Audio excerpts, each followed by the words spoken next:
پھر کہتے نا خود قرآن پڑھو گے گمراہ ہو جاؤ گے. آئے نا ذرا باہر, آئے نا دنیا سے, کنویں سے باہر آئے, آپ کو دکھاؤں. کینیڈا میں 35-40 ہزار جو کانورٹس کی ایگریگیشن کنونشن ہوتی ہے, جو کرسچن تھے پہلے مسلمان ہو گئے, خود گھروں میں قرآن پڑھ پڑھ کے وہ گمراہ نہیں ہوئے, پاکستانی گمراہ ہو جاتا ہے. یہ واحد ملک ہے جو قرآن پڑھ کے گمراہ ہو جاتا ہے. کیا برکات ہے مولوی صاحب آپ کی, وہ بغیر کسی مولوی کے مسلمان ہو گئے, کرسچن تھے, قرآن پڑھ کے, اور ہم قرآن پڑھ کے گمراہ ہو رہے ہیں.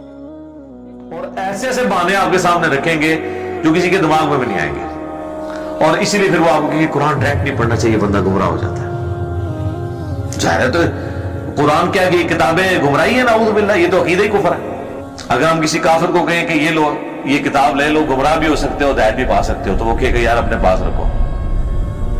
لیکن قرآن تو کہتا ہے سورہ البقرہ 185, ہدی للناس وبینات من الہدی والفرقان, پوری انسانیت کے لیے ہدایت ہے اور روشن دلائل ہے, حق اور باطل میں تمیز کرنے والی کتاب الفرقان ہے.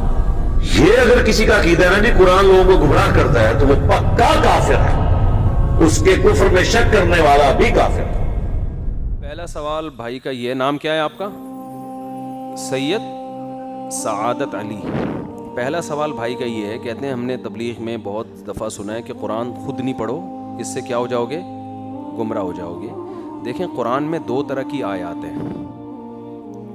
ایک آیتیں وہ ہیں جن کا تعلق ہے نصیحت سے, واعظ و نصیحت, جن میں واقعات ہیں موسیٰ علیہ السلام کا واقعہ, ہارون علیہ السلام کا اور ابراہیم علیہ السلام کا, پھر آخرت کی ہولناکیاں, ٹھیک ہے نا. یہ جو قرآن کا موضوع ہے نا, اس کے بارے میں قرآن کہتا ہے وَلَقَدْ يَسَّرْنَا الْقُرْآنَ لِلذِّكْرِ فَهَلْ مِن مُدَّكِرٍ, ہم نے قرآن کو نصیحت کے لیے بہت آسان کر دیا ہے, کوئی ہے نصیحت حاصل کرنے والا؟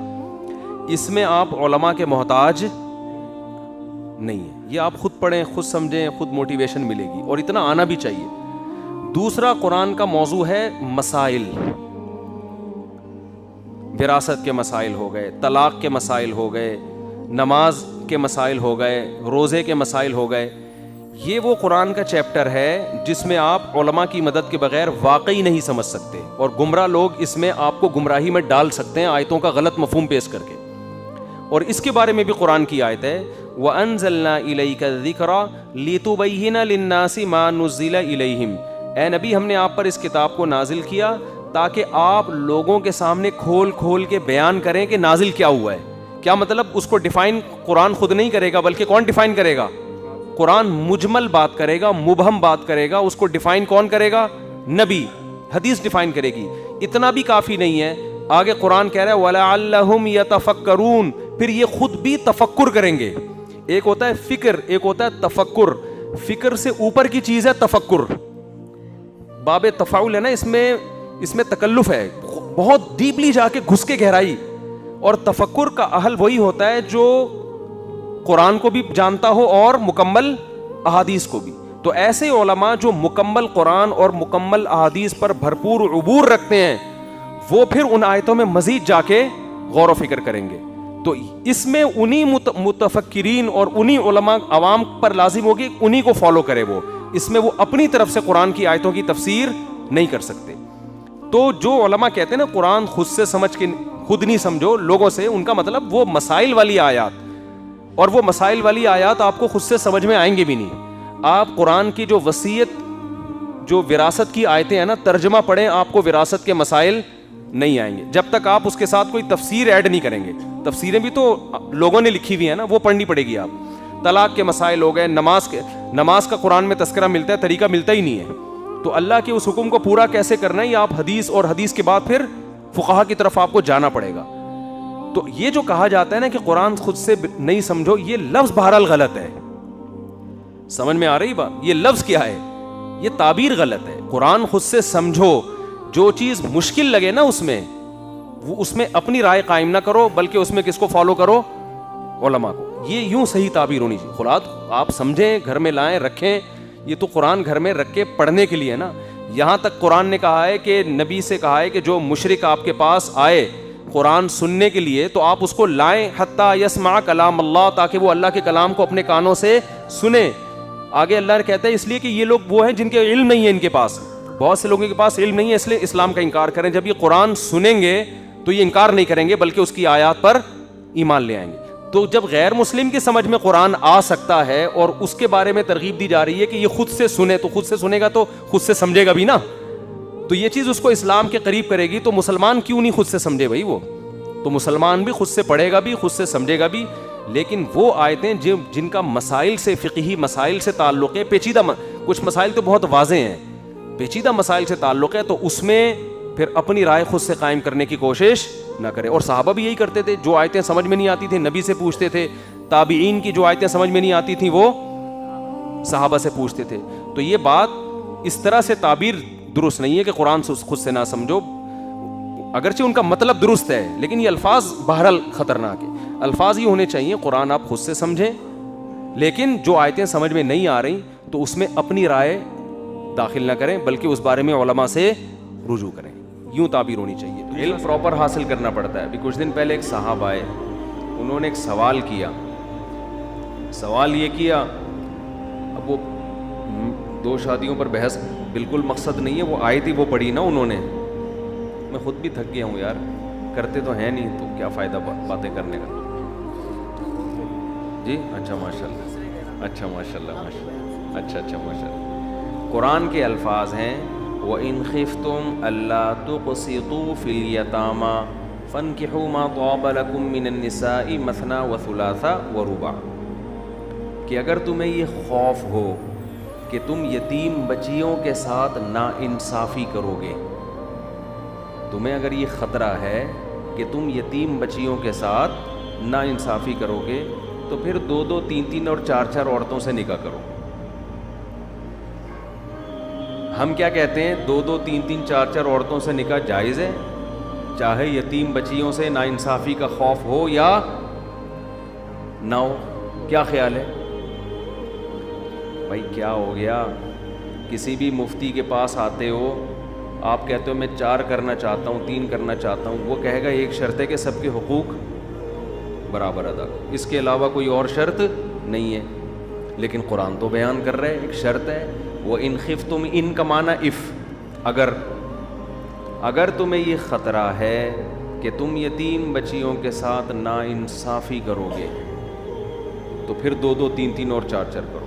کیا مطلب؟ اگر یہ خطرہ نہیں ہے تو پھر نہیں کرو, یہی مطلب ہوا نا. اب جس نے پراپر طریقے سے اصول فقہ نہ پڑھا ہو, اصول فقہ کسے کہتے ہیں؟ قرآن اور حدیث سے جو مسائل نکالے جاتے ہیں نا, ان کے اصول اور ضابطے کیا ہیں.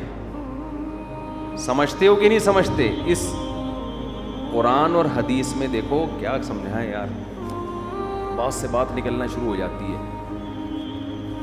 قرآن اور حدیث میں 2 طرح کے مضامین ہیں. ایک مضامین وہ ہیں جن کا تعلق ہے وعظ اور نصیحت سے, موٹیویشن ملتی ہے جن آیتوں کو پڑھ کے.